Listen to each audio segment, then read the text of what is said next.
വജ്ര രചന ഹിമാനവീൻ അവതരണം ഷാവുൽ മലയിൽ എഡിറ്റിംഗ് ഷെരീജ് പൂനൂർ നിർമ്മാണം PNR ക്രിയേഷൻസ്. ഇവിടെ കൂളറിന്റെ അടുത്ത് കിട്ടിയതൊക്കെ തിരിച്ചു കൊടുത്തിട്ട് ഇവിടെ ഞാൻ എങ്ങോട്ടുള്ളൂ. പ്രോഗ്രാം നടക്കുന്നിടത്ത് നിൽക്കുന്ന കൂട്ടാളികളെ ഫോണിൽ വിളിച്ച് പറഞ്ഞ് പൂച്ചിരിച്ച അവനെ പര്യാസത്തോടെ നോക്കി ചിരിച്ചുകൊണ്ട് തലയൊന്ന് ചലിപ്പിച്ചു എബി. വജ്രയിൽ നിന്ന് കണ്ണെടുത്ത് പല്ലിറുമി തൂണിലേക്ക് ശക്തിയായി കൈപ്പത്തി അമർത്തി പ്രണവ് അർത്ഥം വെച്ചവൻ ചിരിച്ചു. ഇത്രയും പൊള്ളാൻ മാത്രം രണ്ടാൾക്ക് ഒരുപോലെ വേണ്ടപ്പെട്ടവളാണ് ഇവളെന്ന് മനസ്സിലായി. നീയൊക്കെ ചെവിയിൽ നുള്ളിക്കളാ. ഇനിയുടെ എന്തൊക്കെ സംഭവിച്ചാലും എനിക്ക് കിട്ടിയ അടിക്ക് വരെ നിന്റെ ഒക്കെ കൺമുമ്പിൽ വെച്ച് എന്നെ ഒരടിയെങ്കിലും ഞാനിവിടെ കാരണത്ത് കൊടുക്കും. എന്നെ ചെറുക്കന്മാരൊന്ന് വന്നോട്ടെ. അത്രയും പറഞ്ഞു തരും മുമ്പേ ഇരുതോളിലും ചവിട്ടേറ്റവൻ വീണ്ടും പുറകിലേക്ക് വീണു. എബിയുടെ മുഴുവൻ നിയന്ത്രണവും നഷ്ടപ്പെട്ടിരുന്നു ആ നിമിഷം. പ്രണവാണെങ്കിൽ ദേഷ്യം കൊണ്ട് വിറച്ചു നിൽക്കുന്നു.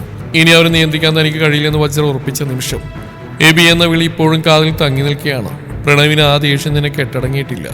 ഇതും കൂടിയായപ്പോൾ പിന്നെ കലി കൊണ്ട് കണ്ണു കാണാതെയായി. തന്റെ കണ്ണിലേക്ക് നോക്കി അയാളുടെ കരണത്ത് പൊട്ടിക്കുമ്പോൾ പ്രണവ് തനിക്ക് കൂടി നിൽക്കുന്ന താക്കീതാണെന്ന് മനസ്സിലാക്കാൻ എബിക്ക് അധികം പ്രയാസമുണ്ടായിരുന്നില്ല.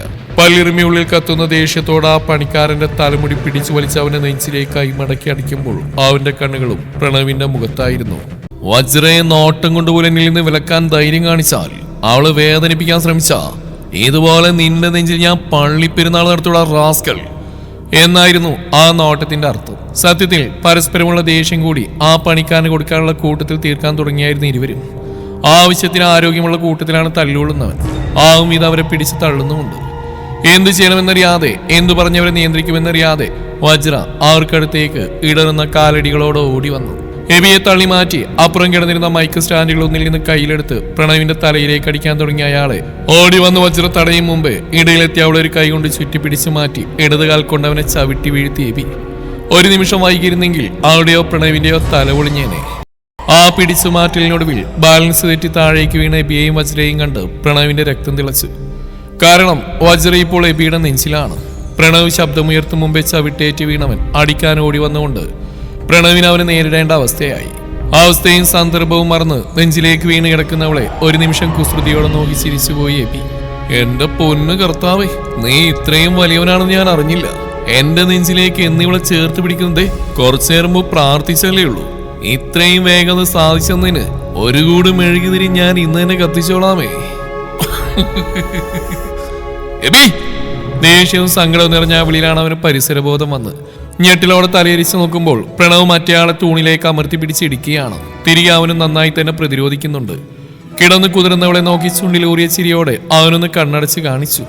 നീ കള്ളിപ്പൂച്ചേ, ഇന്നലെ ഫോണിലൂടെ തന്ന ഇന്നിപ്പോ നേരിട്ട് വരുന്നോ? ധൃതിയിൽ എഴുന്നേൽക്കാൻ സഹായിച്ചുകൊണ്ട് പതിയെ അടക്കം പറഞ്ഞ അവന് ദേഷ്യം കൊണ്ട് അവൾ ചെറഞ്ഞു നോക്കി. എബി പ്ലീസ്, ആ പ്രോഗ്രാം കഴിഞ്ഞെന്ന് തോന്നുന്നു. പ്രിൻസി എല്ലാവരും എപ്പോഴും വരും. Please understand. പ്രണവിനൊന്ന് പിടിച്ചു മാറ്റി. അവൻ ഇപ്പൊ തന്നെ ആകെ ദേഷ്യ ആവലാതിയും കൊണ്ട് അവളുടെ ശബ്ദമുയർന്നു. അവന് കണ്ട് കിട്ടട്ടെ. പരിഹാസത്തോടെ അലസമായി പറഞ്ഞ എബിയെ ദേഷ്യത്തോടെ നോക്കി പ്രണവിനരികിലേക്ക് പോകാനൊരുങ്ങി അവളുടെ കയ്യിൽ പിടിച്ചു നിർത്തി അവനൊന്ന് തറപ്പിച്ച് നോക്കി. രണ്ടുപേരുടെയും കണ്ണുകൾ കൂർത്തിരുന്നു. സൈഡിലേക്ക് നോക്കിയെന്ന് അതേ ഭാഗത്തോടെ എബി കണ്ണു കാണിക്കുന്ന കണ്ട് അവൾ അങ്ങോട്ട് നോക്കി. 4-5 പേര് ഇങ്ങോട്ട് ഓടി വരുന്നുണ്ട്. അവന്റെ ആളുകളായിരിക്കുമെന്ന് അവൾക്ക് മനസ്സിലായി. പ്രണവ് അവരെ കണ്ടിട്ടില്ല. കൊണ്ടും കൊടുത്ത് അവരവിടെ പൊരുതുകയാണ്. ഇടക്ക് വജ്ര എബിയെ ഓർമ്മ എന്ന പോലെ ഞെട്ടിത്തിരിഞ്ഞവൻ നോക്കുന്നേരം എബിയുടെ കൈ അവന്റെ തലക്ക് മുകളിൽ ഉയർന്നു നിൽക്കുന്നതാണ് കാണുന്നത്. കാര്യം എന്താണെന്ന് മനസ്സിലാക്കാൻ സെക്കൻഡുകളെ വേണ്ടി വന്നുള്ളൂ. തള്ളിക്കിട്ടിയവന്റെ കൂട്ടാളികളിൽ ഒരുവൻ എന്തോ മരക്കഷ്ണം കൊണ്ട് പ്രണവിന് നേരെ പാഞ്ഞു വന്നപ്പോൾ സകല ശക്തിമെടുത്ത് തടഞ്ഞിരിക്കുകയാണ് എബി. അന്തരീക്ഷത്തിന്റെ സ്വഭാവം തന്നെ മാറി തിരിച്ചറിഞ്ഞ് രണ്ടുപേരും പേടിച്ചു വരച്ചു നിൽക്കുന്ന വജ്രയെ ഒരുമിച്ച് നോക്കി. ഓഡിറ്റോറിയത്തിനടുത്തേക്ക് ഓട്! ഒരുമിച്ച് അവർ ഒരേ സ്വരത്തിൽ പറഞ്ഞു. എന്ത് ചെയ്യണമെന്നറിയാതെ കരഞ്ഞുപോയിരുന്നവൾ വജ്ര അലറുകയായിരുന്നു എബിയും പ്രണവും. ഞെട്ടി രണ്ട് പിന്നിലേക്ക് കാലുകൾ വെച്ചത് ആ നിമിഷം എബിയെയും പ്രണവിനെ ആരോ പ്രകലിൽ ചവിട്ടി വീഴ്ത്തിയിരുന്നു.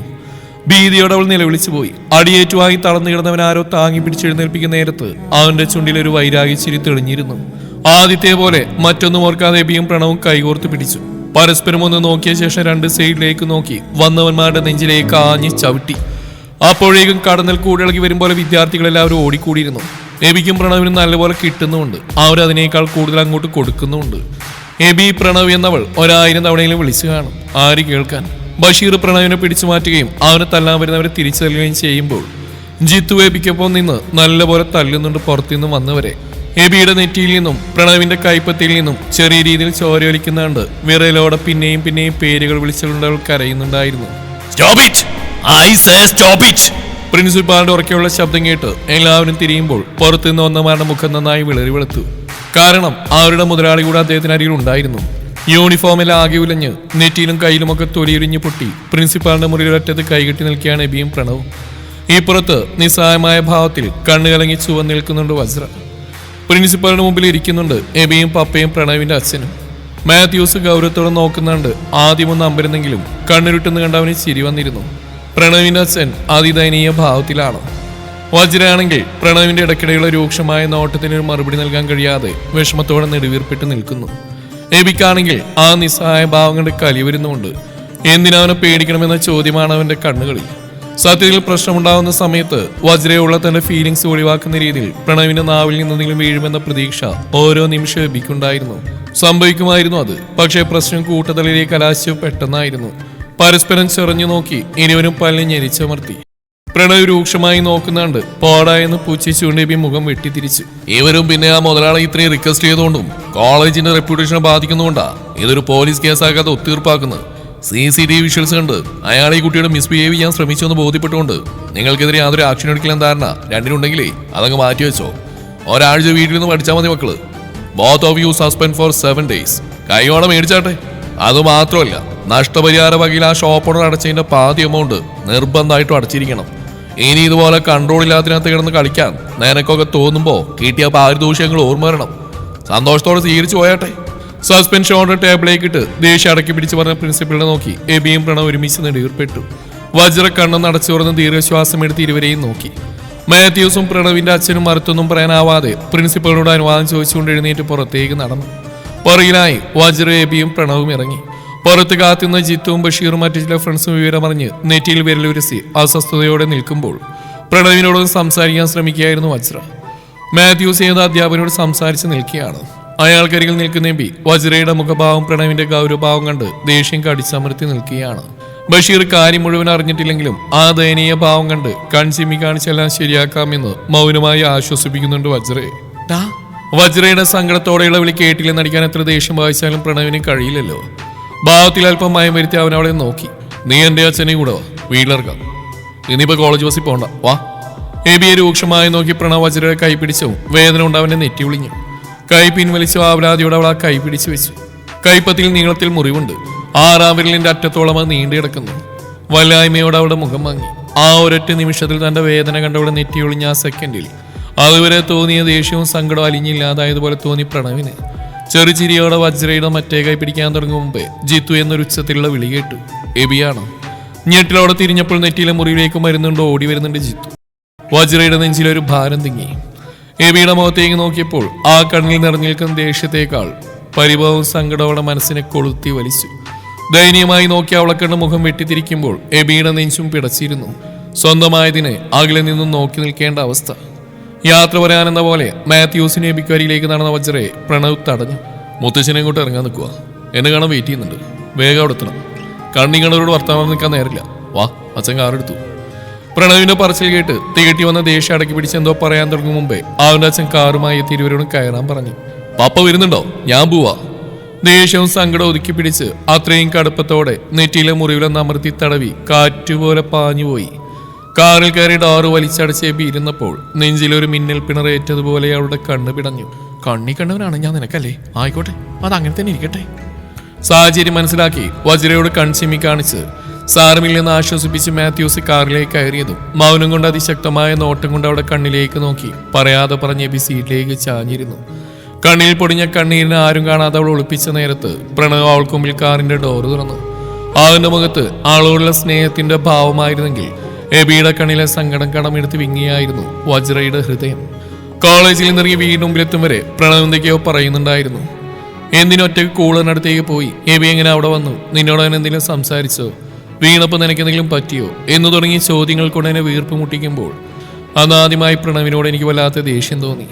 അങ്ങേയറ്റത്ത് നിരാശയും ദേഷ്യവും സങ്കടവുമായി എന്നെ നോക്കി എബിയുടെ മുഖമാണ് എൻ്റെ ഉള്ളിൽ നിറയെ, കാഴ്ച നിറയെ. കണ്ണിൽ കണ്ടവനല്ല എനിക്ക് എൻ്റെ എബി, ജീവനാണ്.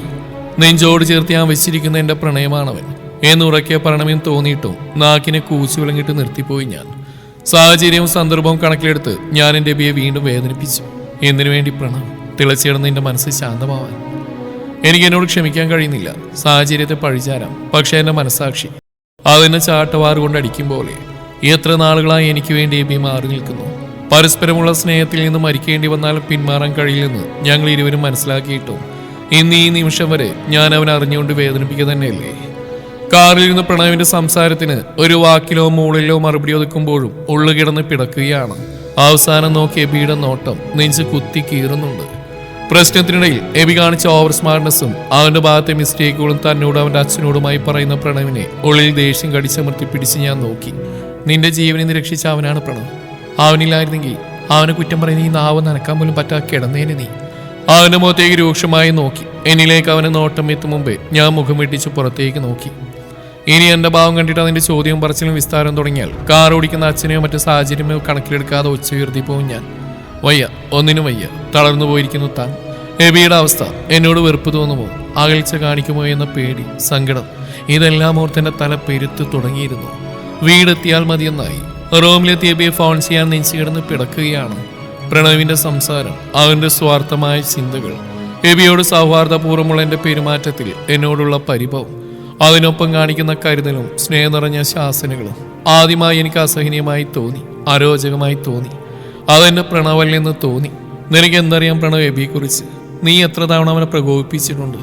അന്നൊക്കെയും ക്ഷമയുടെ നെല്ലിപ്പല കയ്യിൽ പിടിച്ചവൻ ചെറിയ വഴക്കിലേക്ക് മാത്രമായത് ഒതുക്കിയത് ഈ എന്നോർത്ത് മാത്രമാണ്. ശത്രുവായാലും നിന്നോട് അവൻ കാണിക്കുന്ന കരുതൽ ഇന്ന് ഈ ദിവസവും തെറ്റിച്ചില്ല. എന്നിട്ടും നീ അത് കാണാതെ അല്ലെങ്കിൽ കണ്ടിൽ നടിക്കുന്ന എന്തുകൊണ്ടാണ്? എന്നോട് നിന്റെ സൗഹൃദം, സഹോദര സ്നേഹം എന്റെ ചങ്ങിലൊരു മുള്ളുവേലി വരിഞ്ഞു മുറുക്കും പോലെ വേദനിപ്പിച്ചുകൊണ്ട് പ്രകടിപ്പിക്കുകയാണ് പ്രണവ് നീ. വയ്യ, എനിക്കിനി എൻ്റെ എബിയെ മാറ്റിനിർത്താൻ കഴിയില്ല. എനിക്ക് നിന്നെ വേണം എപ്പോഴത്തെയും പോലെ. പക്ഷേ അതിൻ്റെ എബിയെ മാറ്റി നിർത്തിയിട്ടല്ല, എനിക്ക് കഴിയില്ല നിന്നെ.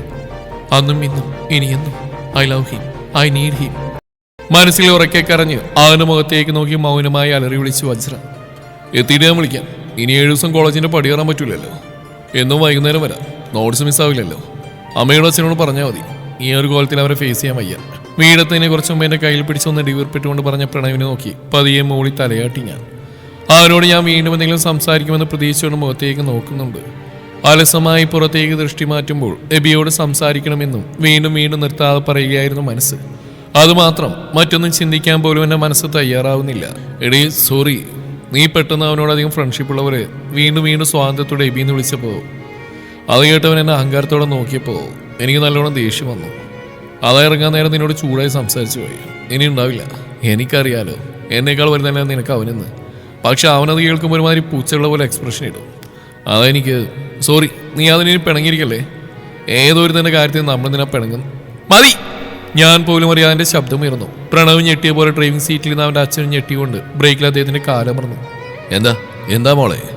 അദ്ദേഹത്തിന്റെ വേവലാതിയുള്ള ആ ചോദ്യം കേട്ടാണ് ഞാൻ പരിസരബോധത്തിലേക്ക് വന്ന് നെറ്റിത്തടം വിയർത്ത് മുഷ്ടിയുരുട്ടി കറങ്ങിയ കണ്ണുകളുടെ മുഖമുയർത്തി നോക്കി എന്നെ കണ്ട് കാര്യമെന്തെന്നറിയാതെ വിളറിയിരിക്കുകയാണ് പ്രണവ്.